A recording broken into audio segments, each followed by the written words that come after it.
시장 가격은 주인과 산책하는 개와 같다라고 해요. 이 강아지 같은 경우는 앞서거니 뒤서거니 하지만요.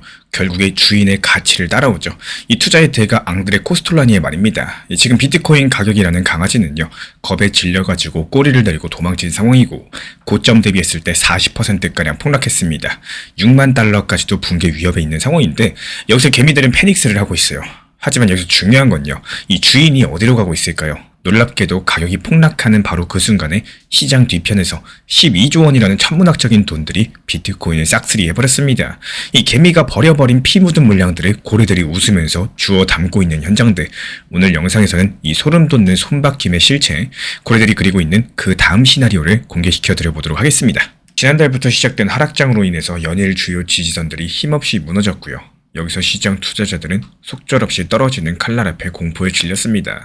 이 차트를 보니까 불과 몇 주 만에 고점 대비 3에서 40% 폭락이라는 참담한 기록들이 찍혀 있었는데 기술적인 지표들도 일제히 경고음을 울렸죠. RSI가 30 밑으로 내려가서 과매도 상태가 됐었고 알고 보니까 이 폭락의 막후에서는 비트코인 파생상품 시장에 매도 공세가 도사리고 있었습니다. 한 온체인 애널리스트 측에서는 하락장 초입에 이미 선물시장 체결량의 매도 우위 전환을 포착했다고 해요. 실제로 바이낸스 선물시장의 시장가 매수 매도 비율이 1 아래 0.97까지 떨어지면서 매도세가 우위를 점한 것이 확인이 됐습니다. 이런 것들이 곧 거대한 자금이 선물을 통해서 비트코인 하락에 베팅을 했고 그 하락 압력에 대해서 가격들이 속수무책으로 밀렸다는 의미겠죠. 특히나 이런 움직임들이 이번 주에 예정된 미국 고용지표 그리고 CPI 소비자 물가지수 발표를 앞둔 해지로 분석이 되고 있습니다. 이것이 악재에 대비해가지고 미리 숏포지션을 구축을 한 건데 결국에 현재 선물이 현물을 끌고 내려가는 이 전형적인 레버리지 주도의 하락장이 연출되고 있다는 거예요. 그렇게 비트코인이 속절없이 6만 달러 선까지 무너지면서 현재 시장은 극도의 공포에 질렸습니다. 아이러니하게도 이 공포의 장막 뒤에서는 거대한 기회가 움트고 있는 상황인데요. 바로 고래들의 매집이었죠. 온체인 데이터에 따르면 가격 급락 와중에 지갑당 1000개 비트코인 이상 보유한 고래 주소들이 무려 4만 BTC 이상 쓸어 담았다는 소식이 전해졌습니다. 하나로 봤을 때 12조 원에 가까운 천문학적인 액수인 건데 더 재밌는 거는 매집의 주체량 규모예요. 이 1000개에서 1만 개 비트코인 보유 지갑들이 약 2만 2천 BTC 그리고 1만 개 비트코인 이상 보유하고 있는 초거대 지갑들이 약 1만 8천 비트코인을 사들였다고 해요. 지갑 숫자로 따져봤을 때 몇 개 안 되는 슈퍼고래들이 상당 부분을 현재 물량을 가져갔다는 뜻이겠죠. 이들이 사들이고 있는 동안에 공포에 질린 수많은 개인 투자자분들 손절매로서 물량을 던지고 있는 상황입니다. 결국 이번 폭락은 약자의 손에서 강자의 손으로 코인들이 이동하고 있는 아주 전형적인 개미털기 사례가 되고 있는 상황이에요. 그리고 여기서 끝이 아닙니다. 이 바이낸스 거래소에 사프 펀드까지도 등판해서 4225 비트코인을 매수하면서 가격 방어에 가세를 했는데 이 사프 펀드는 원래 해킹 같은 비상사태 시 투자자 자산을 보호하기 위한 기금이겠지만 이번에는 반대로 시장 유동성 공급차 역할을 자처했습니다. 결과적으로 봤을 때 고래들과 사프의 합동 진입으로 인해서 현재 저가 매물이 대거 흡수가 된 상황이고요. 이런 것들이 곧장 가격 급반등에 불씨가 되어주고 있는 상황. 이 8천만 원대까지 내려갔던 비트코인은 고래들 매수세에 힘입어서 며칠 사이 1억 라인을 다시 회복을 했고요. 약 20% 가까운 반등 랠리를 보였는데 이 투자 심리가 극도로 얼어붙었던 터라서 이 반등은 마치 강호의 단비 같았습니다. 하지만 차트 기술적으로 봤을 때 아직까지 완벽한 안도는 이르다는 신중론이 많아요. 이유가 뭐냐? 이번 반등이 이전 하락 추세를 완전히 뒤집지 못한 채로 주요 저항선 앞에서 주춤하고 있기 때문입니다. 실제로 1억 언저리 부근에서 강력한 저항에 연거푸 눌리면서 상승 탄력이 꺾였는데요. 가격 구간 같은 경우는 하락 전에 형성된 상승 삼각형 패턴의 상단이고 기술적 반등 목표치로서 여겨지던 구간입니다. 여러 차례 해당 레벨 돌파를 시도했었지만 번번이 실패했죠. 여기서 시장 참가자들 사이에서 역시 추세가 완전히 반등으로 돌아선 건 아니다. 이런 경계심이 퍼지고 있는 상황. 그렇기 때문에 이번 주에 발표될 CPI 소비자 물가 지표가 더욱더 중요한 상황입니다. 그리고 거래량을 봐도 완벽한 추세 전환이 이루어졌다? 이렇게 보기 어렵겠습니다. 급락 후에 반등하는 동안의 현물 거래량들 이전 폭락 때만큼 회복되지 못한 채로 저조했어요. 오히려 반등 국면에서도 선물 시장에서는 숏포지션이 완전히 정리되지 않고 남아있어가지고 이 되돌림 상승이 언제든지 추가 하락 압력에 좌초될 위험이 남아있다는 거. 크립토 퀀트 애널리스트 측에서는요. 이 현재 시점에서의 반등이 현물 수요가 뒷받침되지 않은 상태에서의 기술적인 반등일 뿐이다. 이러면서 추세 전환을 위해서는 현물 거래량 증가 그리고 신규 매수세 유입이 필수적이다라고 지적을 남겼습니다. 이 고래들과 기관이 만들어낸 반등의 불씨는 살아있지만요. 아직까지 강력한 상승 추세의 불꽃으로 번지기에는 이 거래량이 부족한 사태 이렇게 보시면 되겠습니다. 그리고 이번 사태를 통해서 두드러진 현상 중에 하나가 바로 현물 시장의 중심축이 전통 금융상품으로 이동하고 있다는 건데요. 과거에는 가격 급락했을 때 어땠습니까? 이 코인 거래소에서 저가 매수세 붙으면서 거래량이 폭증하곤 했었는데, 이번에는 코인 거래소의 개인 투자자 참여가 맥을 못 추고 그 대신에 미국 증시에 상장된 비트코인 현물 ETF로 대규모 자금이 들어오는 모습들이 포착이 됐습니다. 실제 데이터에 따르면요, 이 가격이 저점을 찍었던 2월 6일 전으로서 미국 현물 비트코인 ETF들의 약 3억 3천만 달러 이상의 순이익이 발생을 했었고, ETF 총 보유 비트코인이 크게 늘어났습니다. 세계 최대 자산운용사의 블랙록의 비트코인 ETF에 2억 3천만 달러, 피델리티의 FBTC에 2,400만 달러, 아크인의 ARKB에 4,300만 달러, 이렇게 하루 만에 유입되었다는 집계가 존재하고 있기 때문에 이 기관들이 가격 급락을 매수 기회로 보고 ETF를 통해서 대거 진입했다, 이 사실을 시사하고 있습니다. 여기서 재밌는 건요, 이렇게 ETF를 통해서 비트코인을 사들인 주체들이 정작 전통 코인 거래소에서는 모습을 드러내지 않는다라는 거, 즉 시장 유동성 공급의 무대가 거래소에서 ETF로 옮겨가고 있는 양상입니다. 이렇게 ETF 머니 부부 자체가 암호 시장 구조 변화의 단면을 잘 보여주고 있습니다. ETF 같은 규제된 투자 수단이 생기면서 큰손들은 굳이 변동성 높은 거래소에 뛰어들지 않고 익숙한 금융상품으로 암호 자산에 투자하고 있어요. 이 덕분에 ETF 시장의 자금 동향이 실제 현물 가격에까지 영향을 미치는 시대가 시작이 됐습니다. 이 가령 앞서 언급드린 ETF로서 수백만 달러 유입이 없었다면요, 비트코인의 반등폭은 훨씬 더 작았을지 모르겠습니다.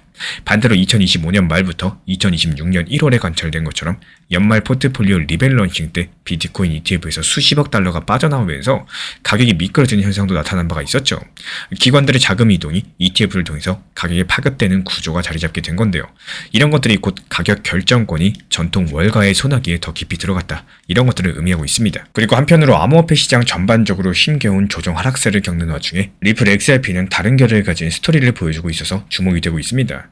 XRP 가격 자체도 동반 하락하면서 지난 2024년 말 이후에 최저치라고 할 수 있는 2,000원대까지 떨어지긴 했지만요, 이 시장 심리 측면에서 봤을 때 XRP에 대한 기대감은 상대적으로 견조합니다. 왜 그럴까요? XRP가 가지고 있는 펀더멘탈 환경이 비트코인이나 이더리움과 크게 다르기 때문입니다. 일단 앞서 살펴본 ETF 자금 흐름부터가 극명한 상황인데, 비트코인 이더리움 ETF에서 수십억 달러가 빠져나갈 때 XRP 현물 ETF들은 출시 이후에 거의 매일 자금이 순유입되고 있어요. 지금 누적 13억 달러 이상이 들어온 상황인데, 이 시장 불안감으로 인해서 비트코인 이더리움을 매도하고 현금 확보에 나서면서도 또 한편으로는 XRP에는 새로운 자금을 넣는 기관들이 있었다는 뜻이겠죠. 이게 바로 XRP가 최근에 몇 달 사이에 제도권에 편입된 효과 덕분입니다. 2025년 11월 미국의 XRP 현물 ETF가 최초 승인되면서 그동안 규제 이슈로서 XRP 투자를 망설였던 기관들이 앞다퉈서 XRP의 익스포저를 늘리기 시작을 했는데요. 비트코인 같은 경우는 유동성의 원천이죠. 필요할 때 가장 먼저 매도하는 자산이라면은 XRP는 신규 배분 대상이라는 분석이 나올 정도로 이 시장 자금 운용자들의 포트폴리오 내부 위상이 달라지게 된 겁니다. 게다가 XRP는 가격보다도 네트워크 측면의 호재들, 이 구조적인 변화로부터 힘을 받고 있다는 점이 상당히 중요한데요. 실제로 리플사는 암호화폐 혹한기 동안에도 물밑에서 금융 인프라를 준비해왔고, 그 성과들이 2025년을 기점으로 하나 두 개씩 현실화되고 있습니다. 앞서 상세히 다뤘던 스테이블코인 RLUSD의 성공적인 안착들, ISO 2002 국제금융표준과의 연계, 유럽 미카 규제에 맞춘 룩셈부르크 허브 설립했었죠. 미국의 안전코인법 제정 인파까지도 여러가지 일련의 움직임들이 XRP를 둘러싼 환경을 획기적으로 개선시키고 있습니다. 예를 들어가지고 페드와이의 ISO 2002 전환 소식과 함께 XRP 가격이 3달러 돌파하면서 급등하기도 했었죠.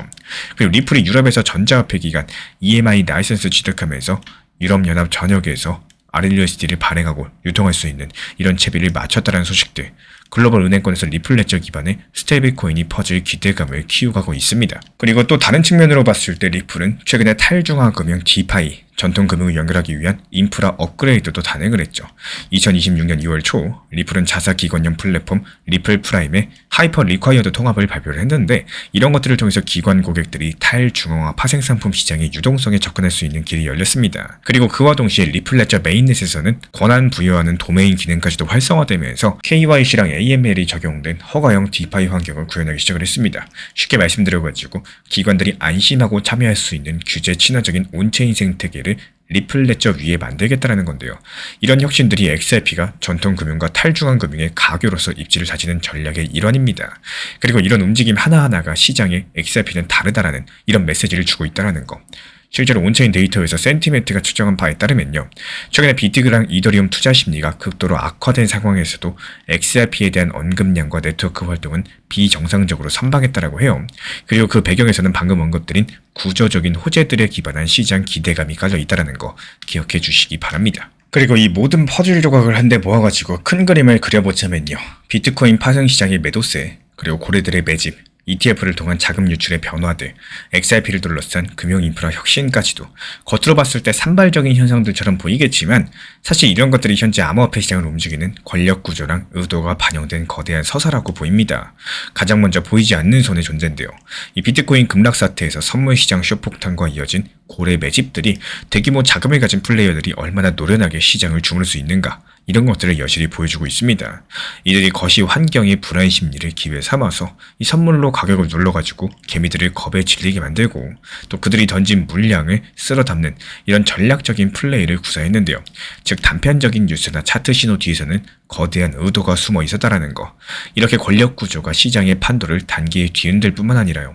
향후 추세의 주도권까지도 쥐고자 하는 포석으로 해석을 하셔야 되는 거고, 실제로 고래들이 쓸어 담은 4만 비트코인은 향후 시장 반등할 때 막대한 잠재 매도 물량이기도 하고, 또 그와 동시에 원하는 시점에 가격을 끌어올릴 수 있는 추진력이기도 하겠습니다. 이게 어느 쪽이든지 간에 시장 주도권은 이미 그들 손으로 들어간 셈이겠습니다. 그리고 두 번째로 기관 대 개인 간의 힘겨루기인데요. ETF를 포함한 제도권 자금들이 암호화폐 시장에 양날의 검을 안겨줬죠. 한편으로는 전례 없는 유동성이랑 신뢰도를 제공하면서 시장 규모를 키웠었지만요. 또 다른 한편으로는 시장의 논리를 기존 월가의 틀 안으로 끌고 들어와 버렸어요. 이 비트코인 ETF에서 자금이 빠지면은 가격이 떨어지고, XRP 현물 ETF로 자금이 들어오면은 XRP 가격이 지지되는 상황들, 암호화폐가 더 이상 크립토만의 리그가 아니라는 것들을 말을 해줍니다. 개인들이 열광과 폼으로 움직이던 시장에서 이제는 기관의 포트폴리오 재조정이랑 리스크 관리 원칙들이 가격을 움직이는 시장으로 바뀌어가고 있습니다. 그리고 이런 과정에서 상대적으로 정보랑 자본에서 열의에 있는 개인들은요, 밀릴 수밖에 없다라는 거. 그래서 최근에 권력 구조가 기관과 고래 주도에서 개인 추종 형태가 뚜렷해지고 있는 상황이고, 의도적으로 정보 격차를 이용한 플레이, 선물 쏠림 유도라거나 이런 것들이 가능해지고 있습니다. 세 번째로 암호화폐 시장 내부 판도 변화예요.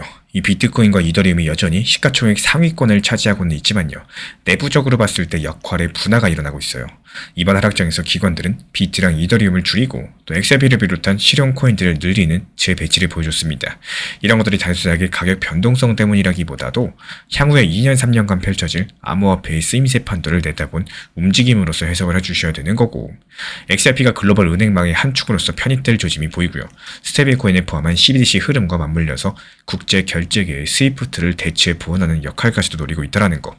반면에 비트코인 같은 경우는 디지털 금이라거나 거시 해지 수단의 성격이 강해지면서 그 가치 제한은 유지되겠지만요. 시장 주도의 자리는 조금씩 비켜주고 있는 모습입니다. 예를 들어가지고 2026년 1분기 들어서 주요 자산 중에 기관 순매수 상위가 XRP였죠. 그리고 비트코인 선물은 기관 포지션 기준 순 쇼트에 가까웠다는 보고도 있습니다.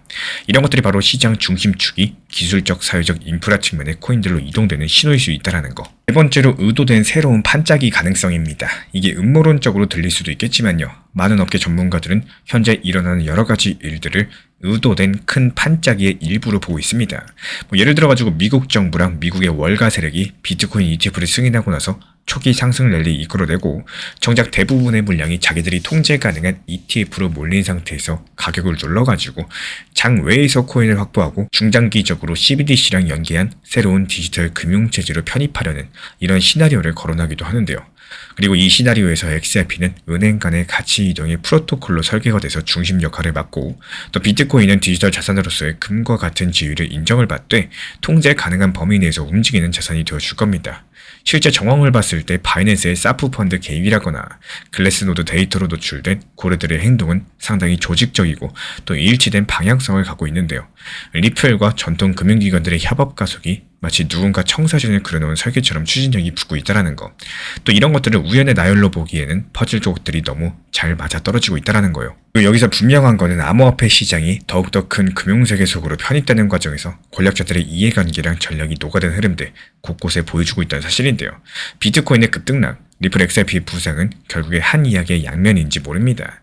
이 과거 사이클에서 봤을 때 비트코인이 갈까, XRP가 갈까, 이런 수준의 단순한 자금 순환 이야기였다면은 이번 사이클에서는 기존 금융질서의 어떤 암호자산이 필수 톱니바퀴가 될 것이냐, 이달은 훨씬 더 거대한 담론으로 발전을 했습니다. 그리고 현재까지 진행 상황을 보면요, XRP가 그 경쟁에서 한 발 앞서 나간 상태라는 거. ISO 2002 표준 합류부터 또 미국 연준의 유럽중앙은행과의 직접 간접적인 접촉들, 아시아 금융 허브와의 연계까지도 XRP를 둘러싼 설계된 움직임들은 이런 것들을 미래 금융 인터넷의 TCP/IP쯤 되는 위치로 끌어올리려는 야심마저 느껴집니다.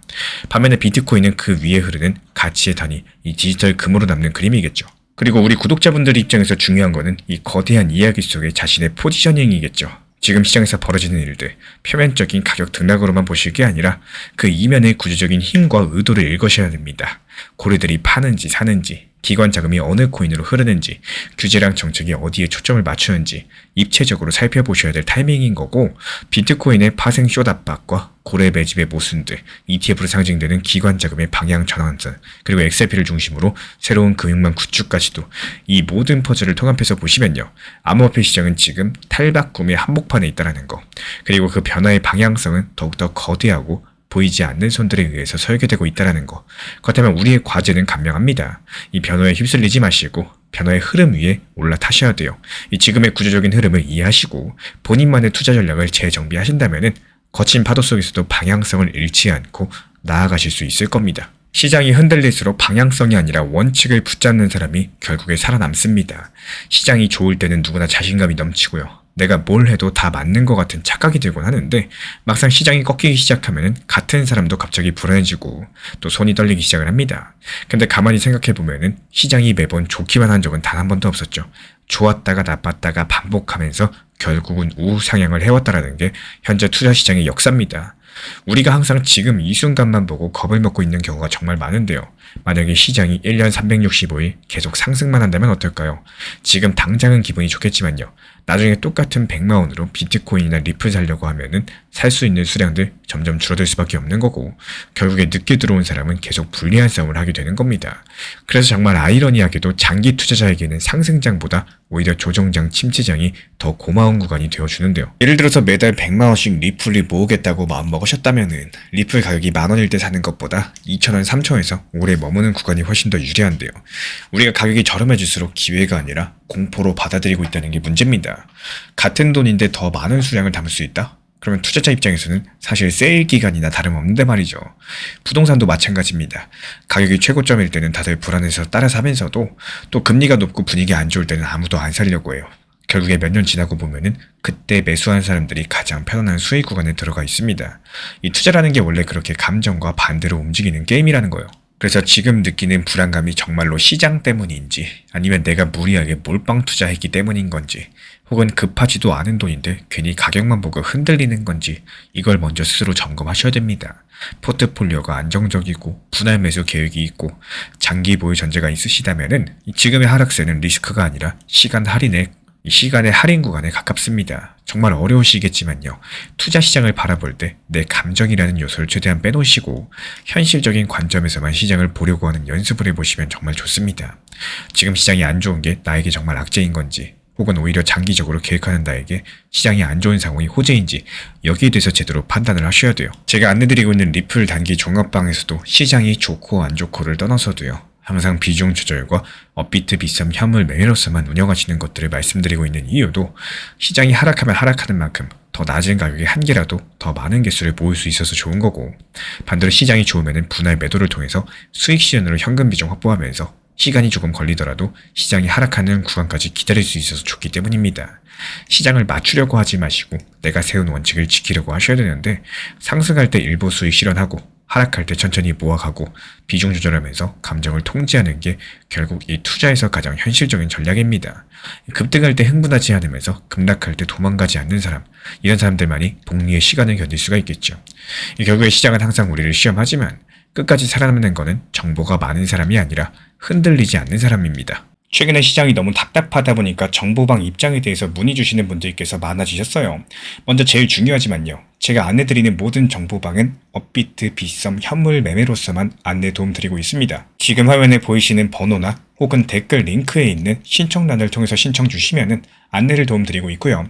이 세 가지 방 중에 필요로 하신 방을 체크해서 신청 주시면은 필요로 하신 방에 맞춰가지고 입장 안내 드리고 있습니다. 먼저 리플 전용방 같은 경우에 리플에 대한 중요 이슈, 그리고 리플에 대한 단기 저점과 단기 고점, 중장기적으로 보는 중요 타점 같은 핵심 내용에 대해서 안내드리고 있기 때문에 영상 시청해주시는 우리 구독자분들께서 리플이라는 코인이 장기적으로 좋다라는 건 알고는 있지만 현재 같은 시장에서는 많은 답답함을 느끼시는 분들께서 정말로 많이 계실 거라고 생각을 합니다. 이 적당한 일부 비중은 단기 고점과 저점을 살려서 효율적인 대응을 만들어 가시고 또 오히려 중장기적으로 더 잘 가져가기 위한 효율적인 매매하시는 것들을 추천드려요. 그리고 두 번째로 종합 브리핑방입니다.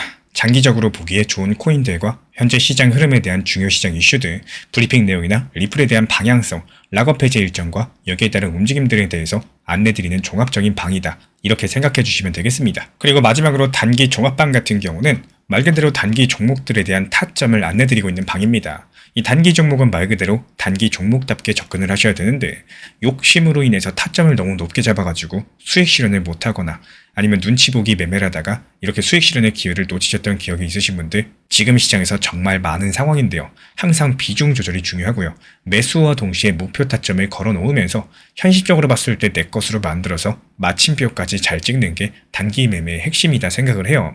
단 여기서 중요한 거. 아무리 내가 좋아하고 시기가 좋고 스스로 괜찮다고 판단하셔도 몰빵 매매는 정말 위험하기 때문에 매번 말씀드리는 비중 조절 원칙 매매로 접근하시는 게 가장 중요합니다. 끝으로 항상 말씀드리고 있지만요.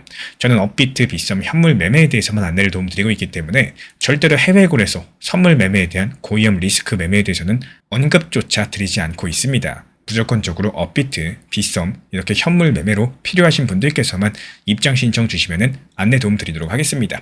이 빠르게 가는 것보다 중요한 건요. 꾸준하고 길게 가는 게 더 중요한 투자 시장이다. 이렇게 생각을 해요. 건강한 비중 조절 원칙 매매 활용하시기를 늘 응원드리겠습니다. 이 리플 XRP의 매수 매도 타점은 순간의 판단이 전부예요. 그래서 우리 신사 채널에서는 시장의 숨결 하나하나까지 놓치지 않고자 모든 흐름들 실시간으로 모니터링 중에 있습니다. 이 단기 반등 구간이 열리는 순간 그 찰나의 기회 타점을 우리 구독자분들께 바로바로 전달드리기 위해서인데요. 우리 신사 채널을 이미 구독해주신 분들 중에서 실시간 커뮤니티방 참여를 원하신다면 지금 보이시는 번호로 문자 남겨주시면 되겠습니다. 이 혼자서 불안하게 바라보는 시장이 아니라요. 함께 흐름을 읽고 움직이는 경험들을 선사해 드리도록 하겠습니다. 제가 안내해드리고 있는 코인 신사 채널 멤버십 전용방에 대해서 짧게 설명드려 보도록 하겠습니다. 리플, 암호화폐 시장에 대한 중요한 이슈, 그리고 브리핑이나 시장의 흐름에 대한 전문적인 분석 내용 설명과 함께 차트상의 기술적 분석, 온체인 지표와 투자 심리에 대한 내용들을 같이 안내 도움 드리고 있고 가장 중요한 투자 심리를 컨트롤하기 위해서 포트폴리오의 구성에 대한 노하우, 투자 심리 컨트롤에 대한 내용도 같이 안내 드리고 있습니다. 코인 신사 스터디 멤버십 가입하신 분들께서는 아래 번호 혹은 신청 링크 통해서 남겨주시면 제가 연락드리고 있고 안내 설명과 함께 신사 채널 리플 전용 멤버십 방에도 입장 안내 설명드리고 있습니다.